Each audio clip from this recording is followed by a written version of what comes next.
Yo, people. So, the Blackening just dropped over here in the UK, right on Now TV. So, I was able to finally get around to checking it out.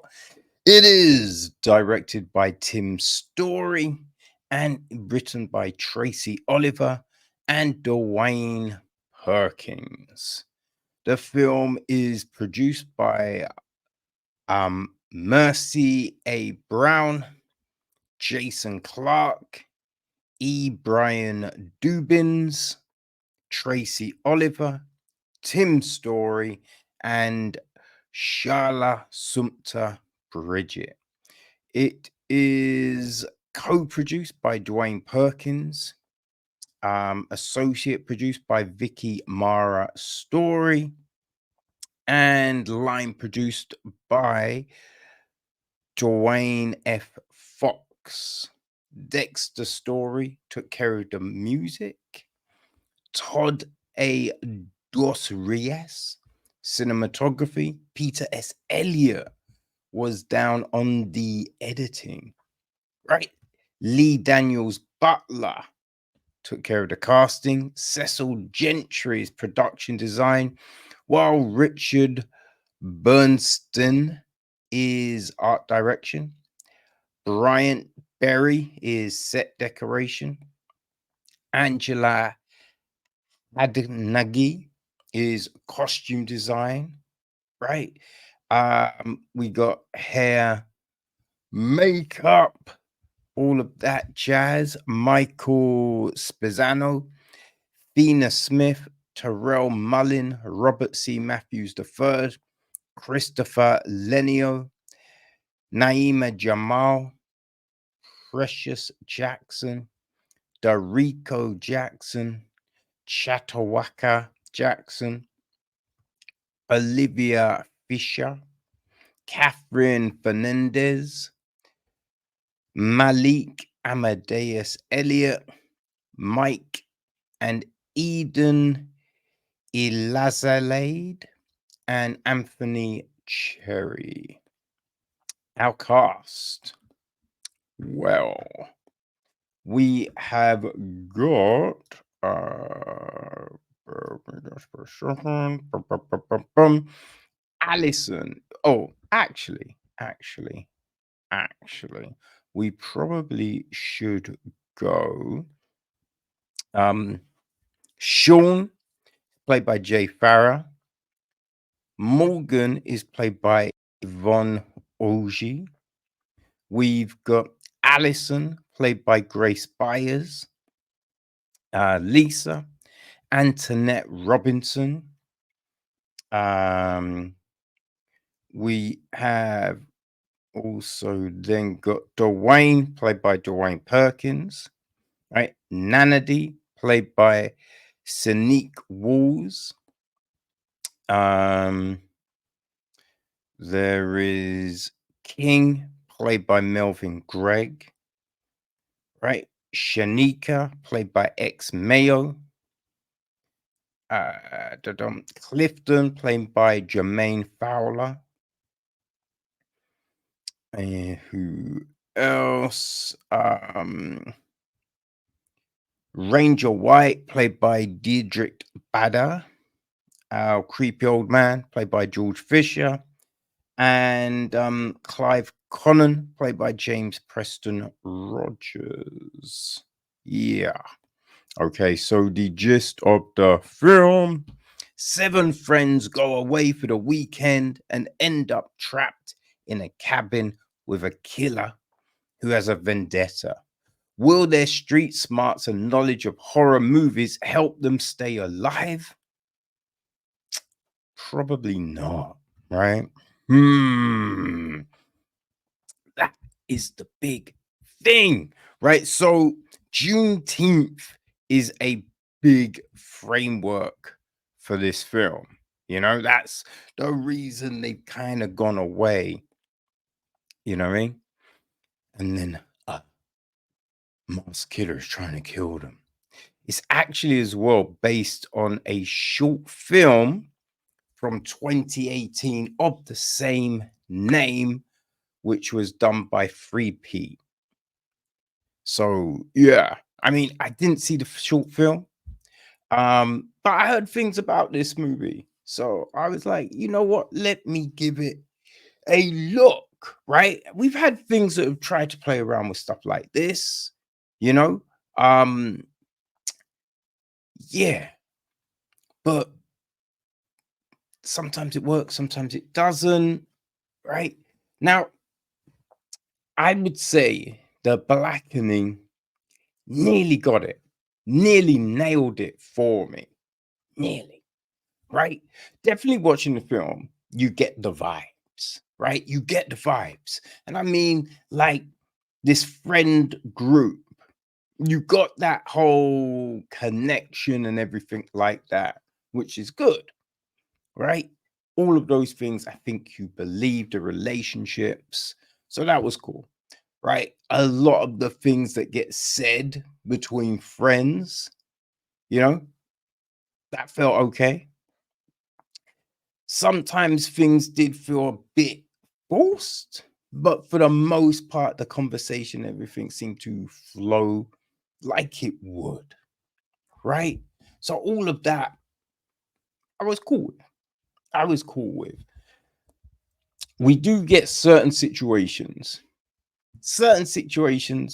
right? Like when ex Mayo and I should say Shaniqua and Clifton are in the service station, right? Convenience store, whatever you want to call that. So there's that instance which I don't know, right? I feel that they would have said something more.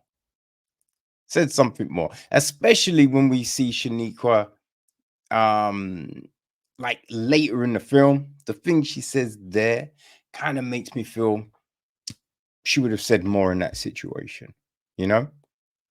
So we do have that. The other big thing with this was I feel who's you know, you kind of know what's behind all of this. You like from the beginning, it is pretty obvious, right? I feel that was the case. You kind of could see how this was going, right? I thought that was yeah. I kind of feel that could have been masked more, right? I feel that could have been masked more. It's a shame. It's a shame. I don't want to know what's going to happen from jump, right? I want to be like shocked. I want to be shocked. So that's my biggest issue with the film, really. You know, we are playing with the stereotypes and all of that, right? I mean, the game is pretty on the motherfucking nose, right? The game is on the nose. I don't know if I'm getting all those questions. Ain't gonna lie, you know, I did not know the friend, like just the friend one. I have no clue, right? So yeah, Mars is probably dead straight. But yeah, so yeah, there were certain things and certain things like at the beginning because right, we're playing these people know the tropes, right? But they're still walking into them, right? We're still walking into shit. So I feel when you're doing a film, and it happens with Scream a lot. I think I watched what was it? I think I watched Scream 6, right? Earlier in the year. And in that one, right, you know, you have these people that understand tropes, understand the food, but they're still doing certain things which make no sense, right? So I think you either have to go, they know them, and then create these different scenarios for what might happen, or you could play it like, fuck all that shit. That's not happening to me, right? Or just have it that they don't watch horror and they don't know the tropes. right? But you can't have someone going, I know all these tropes, but then doing those things. Because if you're saying, like, I know the tropes, I'm too smart to fall for them, but then you're just walking into them, what's the point? Right? What's the point? So I feel that's the thing. They're like, sometimes, like, one of the characters, it felt a bit too over the top isn't the word, I would say, but a bit too put on. There's one character that's a bit too put on, which then I feel leads into some of the conclusions that you will make. But here's the thing, right? When we get our big reveal and everything like that,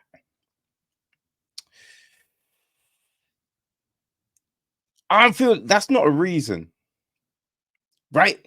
The reason given isn't a reason, because you have to be accountable for your own shit, right? You have to be accountable for your own shit.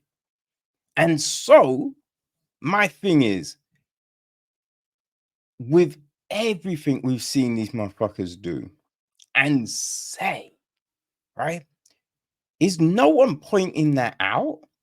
Right? Is no one going, motherfucker, own your shit, right? Own your shit. You know what I mean? That was the other big thing for me in this. It was just that, right? So yeah, that's what I'm saying. Like, it it nearly had it. It nearly had it, because there were these things, as I said, like the the vibe was there. The vibe was there. There were some funny things. There was some funny things in this film, you know? But yeah, certain things was just a bit which just stops it from reaching. Stops it from reaching that thing for me. But right, it's definitely, I thought it's better than a lot of shit out there, right? It's better. I thought it's better than the Not Another Teen movies, all of those ones, right? All of those ones, clearly better than that, right? Clearly better than stuff like Totally Killer, you know? Now, if you enjoy the Scream franchise, standard, right? I think if you enjoy the Scream if you enjoy the Scream films, then the Blackening is just your thing. Just your thing. You know? I think if you liked Bodies, Bodies, Bodies, now I didn't think it was quite as sharp as that film, but I think if you like that, you will like the Blackening. Right? If you liked Bitch Ass, right? I don't think it's quite as sharp as Bitch Ass, but if you liked Bitch Ass, you will like the Blackening. So, yeah, I think that's where it stands. Now, you'll find this on all your favorite VODs. As I said, in the UK, if you've got Now TV, it's showing on that for free, right? Boom. And from what I hear, there's a sequel coming. I mean, it's no surprise, right? This made some monies, right? It made some money. So, yes, there will be a sequel. Be interesting to see where they take that. And boom, if they just sharpen up those few little things, could be onto something here, right? So, that's my thoughts after finally seeing the Blackening.